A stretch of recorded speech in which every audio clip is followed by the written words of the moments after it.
नमस्कार मु आपनकर प्रिय पांडा स्वागत करूछि बारबुला न्यूज को।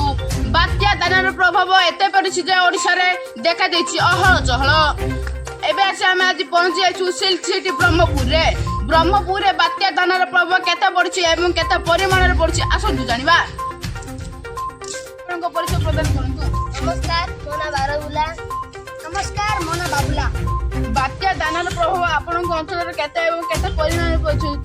आम अंचल प्रबल अति प्रबल वर्षा है पवन बेग तो कहले भी नष्ट हम झाड़ बस बाबा बाल कत जानी पारू देखो बात्या दानार प्रभाव ब्रह्मपुर रे एते पड़छि तो कार बाल उड़ जाछि तो कार छत उड़ जाछि एमानकर क्षतिपूर्ण कोन हम ओडिशा सरकार देबे प्रश्न मध्ये कठिन आज हम आसी पहुंची जाछि दिगपन निर्वाचन मंडल राम सहित 3 जन व्यक्ति जन ताको जानन्तु ताको पछरे बात्या दानार प्रभाव केते पड़छि दिगपन अंचल रे बात्या दानार प्रभाव आपन कोन केते पड़छि? हम गाय रे मनिया गरु ए व्यक्ति कर चढ़ी जाछि बारू सजी काय बुझि जाछंती आ ए व्यक्ति कर मनिया रे खाइबा कि न मिलि बारू कदली खाइ पूरा बदल दिगपहंडी अंचल रे बात्या दानार प्रभाव एते पड़छि जे किए कदली खाइ बदली जाछि तो केकुची खाइ बुझि जाछि।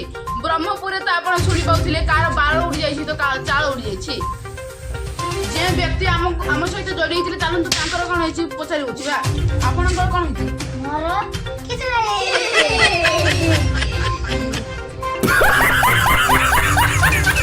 तो समय हो गले देखबा कि आपण माने केमन सुनते गले। पुस्तक भेटा आगामी अध्याय रे आ एक नुवा खबर को नै। नमस्कार टाटा बाय बाय जय जगन्नाथ।